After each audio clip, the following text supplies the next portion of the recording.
मेरे प्रिय भाई और बहनों, बाइबल में जिस ईश्वर के बारे में हम पढ़ते हैं और जिस पर हम विश्वास करते हैं, वह एक चमत्कारी ईश्वर है, पराक्रमी ईश्वर है, मनुष्यों के साथ कार्य करने वाला ईश्वर है, मनुष्यों के इतिहास के साथ जुड़ा हुआ ईश्वर है, पराक्रमी है, सर्वशक्तिमान है। अपने पुनरुत्थान के बाद प्रभु यीशु कहते हैं मत्ती के सुसमाचार के अध्याय 28 उसके वाक्य 18 में, स्वर्ग में और पृथ्वी पर पूरा अधिकार मुझे मिला है। अपने मृत्यु और पुनरुत्थान के द्वारा प्रभु यीशु ने ईश्वर से सारा अधिकार प्राप्त किया है। यीशु ईश्वर के पुत्र थे और ईश्वर का अधिकार यीशु में हमें देखने को मिलता है। यीशु को शैतान पर अधिकार था, दुष्टात्माओं पर अधिकार था, रोगों पर अधिकार था, पापों पर अधिकार था, प्रकृति पर अधिकार था, चीजों पर अधिकार था। प्रभु को सब कुछ पर अधिकार प्राप्त था। कोलोसियों के पत्र के अध्याय 2 उसके वाक्य 15 में संत पौलुस कहते हैं, उसने विश्व के प्रत्येक आधिपत्य और अधिकार को अपदस्थ किया, संसार की दृष्टि में उनको नीचा दिखाया और क्रूस के द्वारा उन्हें पराजित कर दिया है। यीशु ने अपने पवित्र क्रूस और पुनरुत्थान के द्वारा विश्व के हर प्रकार के अधिकार और आधिपत्य पर अधिकार पाया है। हम इस बात पर मनन चिंतन करेंगे। प्रभु यीशु कहते हैं, स्वर्ग में और पृथ्वी पर पूरा अधिकार मुझे मिला है। यीशु को सब कुछ पर अधिकार है। यीशु को शैतान पर अधिकार था। यीशु को दुष्ट आत्माओं पर अधिकार है। सुसमाचारों में हम पढ़ते हैं कि जहां कहीं भी प्रभु यीशु जाते थे, दुष्ट आत्माएं यीशु को पहचान लेती थी, चिल्लाती थी, चीखती थी और लोगों से दूर हो जाती थी। लूकास के सुसमाचार के अध्याय 4 उसके वाक्य 35 और 36 में हम पढ़ते हैं कि प्रभु यीशु ने एक व्यक्ति से दुष्ट आत्मा निकाला तो लोगों ने कहा कि ये कैसा व्यक्ति है, ये दुष्ट आत्माओं को भी आदेश देता है और वे उसके आदेश का पालन करती हैं। मत्ती के सुसमाचार के अध्याय 8 उसके वाक्य 16 में हम पढ़ते हैं, संध्या होने पर लोग बहुत से अबदूत ग्रस्तों को यीशु के पास ले आए और यीशु ने शब्द मात्र से अबदूतों को निकाला। यीशु ने कहा और वो हुआ। यीशु ने शब्द मात्र से अबदूतों को निकाला। मत्ती के सुसमाचार के अध्याय 4 में हम पढ़ते हैं कि प्रभु यीशु की परीक्षा ली गई। प्रलोभन करता शैतान प्रभु यीशु के पास आया यीशु की परीक्षा लेने के लिए, लेकिन यीशु ने शैतान से कहा, मत्ती अध्याय 4 वाक्य 10 और 11, प्रभु ने कहा हट जाओ शैतान, और शैतान हट गया। यीशु ने कहा हट जाओ शैतान, और शैतान हट गया। लूकास के सुसमाचार के अध्याय 10 वाक्य 17 में पढ़ते हैं, प्रभु यीशु ने अपने शिष्यों को गांव गांव नगर नगर भेजा, ये आदेश देकर कि रोगियों को चंगा करो, अबदूतों को निकालो, कोढ़ियों को शुद्ध करो। वचन में लिखा हुआ है लूकास अध्याय 10 वाक्य 17 में, शिष्य बड़े आनंद के साथ यीशु के पास लौट आए और उन्होंने कहा, प्रभु आपके नाम के कारण अबदूत भी हमारे अधीन रहे। आपके नाम के कारण अबदूत भी हमारे अधीन रहे। यीशु के नाम के कारण अबदूत भी शिष्यों के अधीन रहे। यानी शिष्य जैसे बोलते थे वैसे अबदूत करते थे, दूर हो जाते थे, हट जाते थे यीशु के नाम के कारण। लूकास के सुसमाचार के अध्याय 10 वाक्य 19 में प्रभु यीशु कहते हैं अपने शिष्यों से, मैंने तुम्हें सांपों, बिच्छुओं और बैरी की सारी शक्तियों को कुचलने का सामर्थ्य दिया है। मैंने तुम्हें सांपों, बिच्छुओं और बैरी की सारी शक्तियों को कुचलने का सामर्थ्य दिया है। यीशु को हर प्रकार की आत्मा, दुष्ट आत्मा पर पूरा अधिकार था और यीशु ने अपने शिष्यों को भी दे दिया। मत्ती के सुसमाचार के अध्याय 10 में हम पढ़ते हैं कि प्रभु यीशु ने अपने शिष्यों को दुष्ट आत्माओं को निकालने का अधिकार प्रदान किया, रोगियों को चंगा करने का अधिकार प्रदान किया। जो अधिकार यीशु के अंदर था, यीशु ने अपने शिष्यों को प्रदान किया। मार्कुस के सुसमाचार के अध्याय 16 वाक्य 17 में प्रभु यीशु कहते हैं, जो यीशु पर विश्वास करता है वह यीशु का नाम लेकर अबदूतों को निकालेगा। तो प्रभु यीशु को अधिकार प्राप्त था शैतान पर और दुष्ट आत्माओं पर। प्रभु यीशु को प्रकृति पर अधिकार था। दो बहुत सुंदर उदाहरण मत्ती के सुसमाचार अध्याय 8 और लूकस के सुसमाचार के अध्याय 8 में यीशु नाव में अपने शिष्यों के साथ सफर कर रहे थे। गलीलिया झील के बीचों बीच पहुंच गए। आंधी आई, लहरें ऊपर उठने लगी और नाव पानी से ढकी जा रही थी। सुसमाचार कहता है सभी शिष्य घबरा गए। यीशु सोए हुए थे। यीशु को जगाया और यीशु ने आंधी को शांत किया। यीशु ने कहा शांत हो जाओ, शांत हुआ। नाव में बैठे लोगों ने कहा ये क्या है? ये आंधी को भी शांत करता है, आदेश देता है और उसके आदेश को मानता है। तो प्रभु यीशु को प्रकृति पर अधिकार था, प्रकृति की हर शक्ति पर अधिकार था, आंधी पर अधिकार था, समुद्र के लहरों पर अधिकार था, सब कुछ पर अधिकार था। प्रभु यीशु को पाप पर अधिकार था। सुसमाचार में हम पढ़ते हैं, मत्ती के सुसमाचार के अध्याय 9 में और लूकस में भी पढ़ते हैं।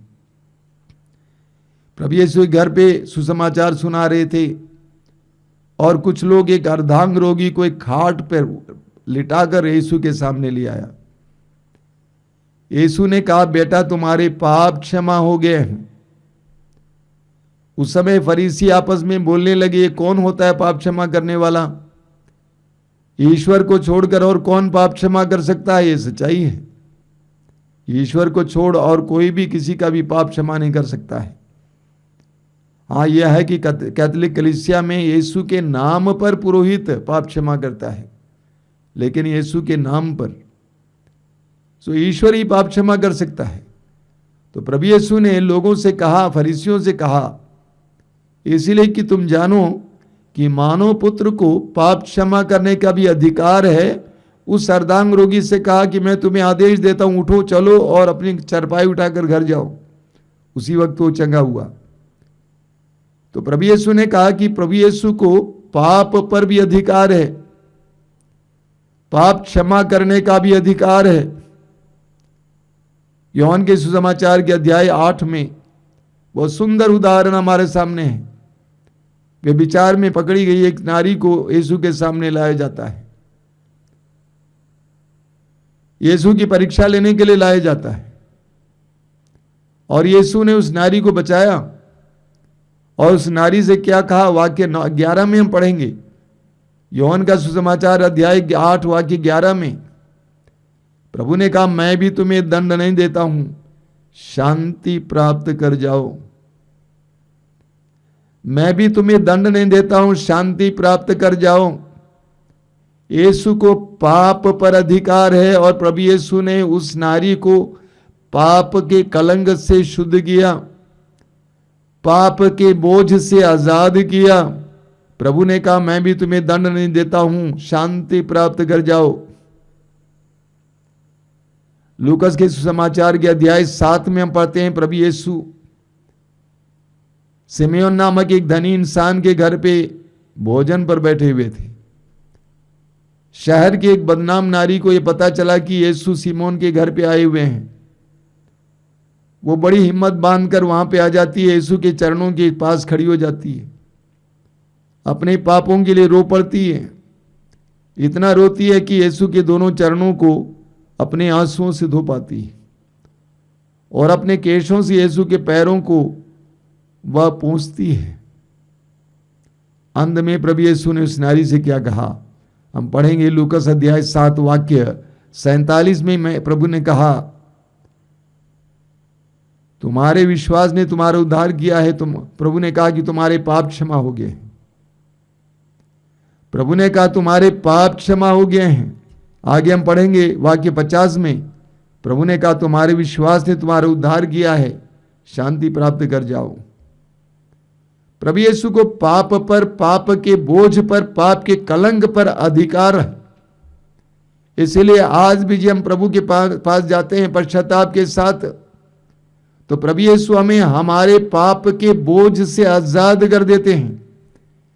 कितने ही गंभीर अपराध क्यों ना रहा हो, कितने ही बड़े पाप क्यों ना रहा हो, उस पाप के बोझ से और कलंक से प्रभु यीशु हमें आजाद कर देते हैं, छुटकारा देते हैं, क्योंकि प्रभु को पाप पर अधिकार है, पाप क्षमा करने का अधिकार है। प्रभु यीशु को रोगों पर अधिकार है। सुसमाचारों में हम पढ़ते हैं कि प्रभु यीशु चारों ओर ईश्वर के राज्य के सुसमाचार को सुनाते रहे, लेकिन प्रभु ने काफी समय चंगाई के लिए भी बिताया। जहां कहीं भी प्रभु यीशु जाते थे वहां पे लोग इकट्ठे हो जाते थे। लूकास के सुसमाचार के अध्याय 6 उसके वाक्य 9 में हम पढ़ते हैं, लोग यीशु को स्पर्श करने का प्रयत्न करते थे क्योंकि उनके शरीर से शक्ति निकलती थी और सब रोगियों को चंगा करती थी। प्रभु यीशु ने शब्द मात्र से रोगियों को चंगा किया। प्रभु ने कोढ़ी से कहा कि मैं यही चाहता हूं कि तुम शुद्ध हो जाओ, और वो चंगा हो गया। प्रभु ने अंधे से कहा कि जैसे तुम्हारे विश्वास ने तुम्हारा उद्धार किया है, उसकी आंखें खुल गईं। तो प्रभु यीशु को रोगों पर अधिकार था। प्रेरित चरित्र के अध्याय 10 वाक्य 38 में पढ़ते हैं, ईश्वर ने यीशु को पवित्र आत्मा और सामर्थ्य से परिपूर्ण किया और वो चारों ओर घूम घूम कर भलाई करते रहे और शैतान के वश में पड़े रोगियों को चंगा करते थे। यीशु हर तरह के रोगी को चंगा करते थे और आज भी चंगा करते हैं। हर प्रकार के रोगी को चंगा करते हैं। मत्ती के सुसमाचार के अध्याय 8 वाक्य 16 में हम पढ़ते हैं, प्रभु यीशु ने शब्द मात्र से सब रोगियों को चंगा किया, सब रोगियों को चंगा किया। कहीं यीशु ने स्पर्श करके चंगा किया, कहीं यीशु ने शब्द मात्र से चंगा किया, कहीं यीशु को लोगों ने स्पर्श किया और वे चंगे हो गए। यीशु को रोगों पर अधिकार था, अधिकार है। यीशु को हर वस्तु पर अधिकार है। सुसमाचार में हमें बहुत सुंदर सुंदर उदाहरण मिलते हैं। हर वस्तु पर अधिकार है, हर चीज पर अधिकार है। यीशु ने उस अधिकार को जादू करने के लिए इस्तेमाल नहीं किया, बल्कि लोगों के कल्याण के लिए इस्तेमाल किया। यूहन्ना के सुसमाचार के अध्याय 2 के उस सुंदर उदाहरण को लीजिए। उस काना नगर के विवाह भोज में अंगूरी घट गई थी और माता मरियम ने यीशु से कहा, यीशु ने वहां पर एक बहुत बड़ा चमत्कार किया। यूहन्ना के सुसमाचार के अनुसार यह पहला चमत्कार था। यीशु ने जल को अंगूरी में बदल दिया। पल भर में वो जल अंगूरी में परिवर्तित हो गया। यीशु को संसार की हर चीज पर अधिकार है। सुसमाचारों में हम पढ़ते हैं कि प्रभु यीशु ने रोटियों का चमत्कार किया। शिष्यों के पास सिर्फ 5 रोटियां थी और 2 मछलियां थी। हजारों की संख्या में लोग यीशु के सामने थे। प्रभु ने शिष्यों से कहा कि उनको बैठाओ, और प्रभु ने आशीष की प्रार्थना पड़ी उन रोटियों पर। उसके बाद तोड़ तोड़ कर दिया गया। रोटियां बढ़ती गई, बढ़ती गई, बढ़ती गई। मछलियां बढ़ती गई, बढ़ती गई, बढ़ती गई, क्योंकि यीशु को हर चीज पर अधिकार है। मैं ये क्यों कहता हूं? क्योंकि हमारे जीवन में अलग अलग वस्तुओं की आवश्यकता होती है। अब भी मुझे याद आता है, बचपन में मैं देखा करता था कि जब मेरी माँ पकाने के लिए चावल डालती थी, उस समय प्रार्थना किया करती थी। प्रार्थना करती थी कि प्रभु तूने 5 रोटियों से 5,000 से भी ज्यादा लोगों को खिलाया, इसको बढ़ाना, सबके लिए भरपूर मिले, और कोई मेहमान आए उनके लिए भी भरपूर मिले। एक एक चीज पर प्रभु को अधिकार है, एक एक चीज पर प्रभु को अधिकार है। यीशु को मृत्यु पर अधिकार है, यीशु को मृत्यु पर अधिकार है। दूसरा तिमोथी अध्याय 1 वाक्य 10 में संत पौलुस कहते हैं, यीशु ने मृत्यु का विनाश किया और अपने सुसमाचार के द्वारा जीवन को आलोकित कर दिया है। अपने पुनरुत्थान के द्वारा यीशु ने मृत्यु को हराया। इस संसार में मनुष्य मृत्यु से डरता है, मनुष्य मृत्यु से डरता है और इसीलिए समझौता करने लगता है। मृत्यु से बचने के लिए किसी न किसी तरह से वो प्रयास करता है, लेकिन प्रभु यीशु ने मृत्यु को हराया है। प्रकाशना ग्रंथ के अध्याय 1 वाक्य 17 और 18, प्रभु यीशु कहते हैं, मत डरो, मत डरो, आदि और अंत मैं हूं, जीवन का स्रोत मैं हूं। मैं मर गया था, देखो मैं अनंत काल तक जीवित रहूंगा। मृत्यु और अधोलोक की कुंजियां मेरे पास हैं, मृत्यु और अधोलोक की कुंजियां मेरे पास हैं। प्रभु यीशु को मृत्यु पर अधिकार है। योहन का सुसमाचार अध्याय 11, लाजरुस मर गया था, प्रभु यीशु चौथे दिन वहां पहुंच जाते हैं। कब्र के सामने रखे हुए पत्थर को हटाने को कहा जाता है। उसके बाद यीशु ने लाजरुस को पुकारा ऊंची आवाज में, लाजरुस बाहर आ जाओ। यीशु की आवाज सुनते ही मरा हुआ लाजरुस जिंदा हुआ। यीशु को मृत्यु पर अधिकार है। मार्कुस के सुसमाचार के अध्याय 5 में हम पढ़ते हैं, जायरूस नामक अधिकारी की बेटी, छोटी सी बच्ची, गंभीर रूप से बीमार पड़ गई थी और अब मर गई थी। घर पे लोग कोलाहल मचाए हुए थे, लेकिन प्रभु यीशु ने कहा कि बच्ची लड़की मरी नहीं है, वो सो रही है। प्रभु यीशु ने जाकर उस बच्ची के हाथ को पकड़ लिया और कहा कि तालिता कुमी, और वो खड़ी बैठ गई। यीशु को मृत्यु पर अधिकार है। लूकास के सुसमाचार के अध्याय 7 में हम पढ़ते हैं, प्रभु यीशु नाइन नगर प्रवेश कर रहे थे और यीशु ने देखा कि कुछ लोग एक अर्थी को, एक लाश को ढोते हुए जा रहे थे और उस लाश के पीछे काफी बड़ी भीड़ थी। उसमें उसकी मां भी थी जो विधवा थी। यीशु को पता चला कि ये एक विधवा का एकमात्र बेटा है। यीशु ने उस विधवा से कहा कि मत रो, और यीशु ने उस लड़के को जिंदा किया। यीशु को मृत्यु पर भी अधिकार है।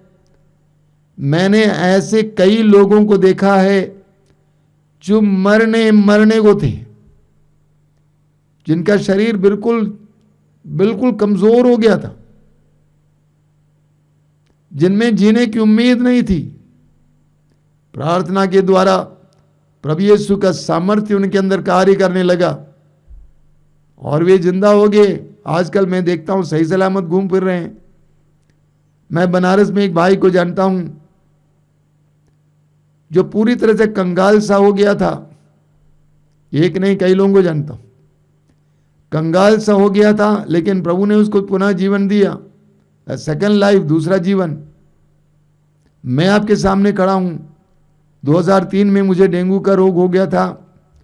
उस समय डेंगू की शुरुआत थी हमारे देश में।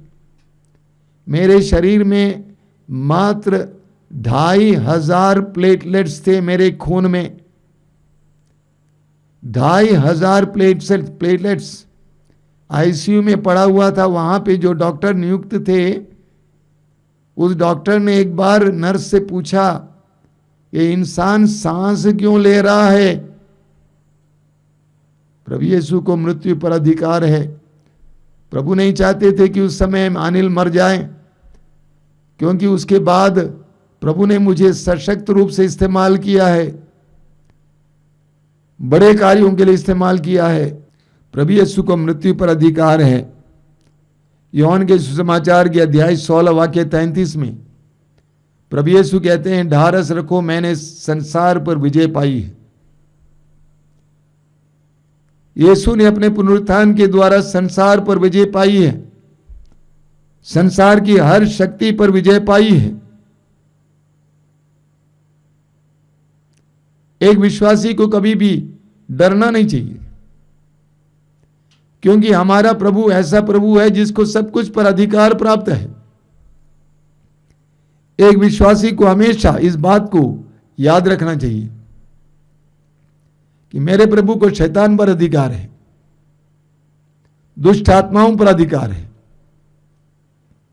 रोगों पर अधिकार है, पाप पर अधिकार है, हर चीज पर अधिकार है, प्रकृति पर अधिकार है, मृत्यु पर अधिकार है, संसार पर अधिकार है। एक विश्वासी को हमेशा धैर्यवान होना चाहिए, कभी टूटना नहीं चाहिए। जब रोग आ जाता है, विपत्तियां आ जाती हैं, कमजोर हो जाते हैं, तरक्की नहीं होती, गरीबी आ जाती है, टूटना नहीं चाहिए। हमारे प्रभु एक ऐसे प्रभु हैं जिसको सब कुछ पर अधिकार मिला है। अब सवाल ये खड़ा होगा, अगर प्रभु यीशु को सब कुछ पर अधिकार है तो उनके अधिकार में सहभागी होने के लिए हमें क्या करना चाहिए? हमें अपने आप को प्रभु के अधीन करना चाहिए। फिलिपियों के पत्र के अध्याय 3 वाक्य 12 में संत पौलुस कहते हैं, यीशु मसीह ने मुझे अपने अधिकार में कर लिया है। सभी मसीही और विश्वासी भाई कान खोलकर सुनेंगे। यह कहना आसान है, कहना ही काफी नहीं है कि प्रभु के पास सामर्थ्य है, लेकिन उसमें सहभागी हम तभी होंगे जब हम अपने आप को प्रभु के अधीन करेंगे, हम प्रभु के अधिकार में आ जाएंगे। अपने मनमानी जिंदगी जीने से हमें प्रभु के उस सामर्थ्य का एहसास नहीं होगा। जब हम पूरी तरह से प्रभु के अधीन हो जाएंगे, सब कुछ को प्रभु को समर्पित करेंगे और हम पर यीशु को अधिकार देंगे, हमारा स्वामित्व यीशु को देंगे, हमारी संपत्ति का स्वामित्व यीशु को देंगे, हमारे धन का स्वामित्व यीशु को देंगे। जब यीशु हम पर अधिकार पाएंगे, आपके शरीर पर, आपके भविष्य पर, आपके बच्चों पर, आपकी पढ़ाई पर, आपके धंधों पर, आपकी धन संपत्ति पर यीशु अधिकार पाएंगे और यीशु आपके प्रभु बन जाएंगे, तो आप यीशु के अधिकार के सहभागी बन जाएंगे। रोमियों के पत्र के अध्याय 10 वाक्य 9 में संत पौलुस कहते हैं, यदि आप मुख से स्वीकार करते हैं कि यीशु प्रभु हैं और हृदय से विश्वास करते हैं कि ईश्वर ने उन्हें मृतकों में से जिलाया है, तो आपको मुक्ति मिलेगी। मुख से स्वीकार करना कि यीशु प्रभु है, हृदय से विश्वास करना कि ईश्वर ने उन्हें मृतकों में से जिलाया है, तो आपको मुक्ति मिलेगी। प्रभु यीशु हमारे लिए इस संसार में अधिकार लेकर आए। अदन बगान में आदम और हेवा ने जो अधिकार गंवाया था, उनको अदन बगान का मालिक बनाया था, लेकिन उन्होंने शैतान की बात सुनकर उस अधिकार को गंवा दिया था और उस बगान से बाहर किया गया था। यीशु वही अधिकार हमारे पास लेकर आए हैं। हम उस अधिकार में सहभागी तब होंगे जब हम अपने आप को प्रभु के हाथ में समर्पित करेंगे, अपनी परिस्थितियों को यीशु को दे देंगे। क्यों डरते हैं देने को? क्यों घबराते हैं? क्यों बोलते हैं ये मेरा बच्चा है, मेरी परिस्थिति है, मेरा है? प्रभु को समर्पित कीजिए, प्रभु सब कुछ को अपने अधिकार में कर लेंगे और प्रभु का सामर्थ्य आप अपने जीवन में अनुभव करने लगेंगे। निर्गमन ग्रंथ का वाक्य 23 वाक्य 25 कितना सुंदर वचन है।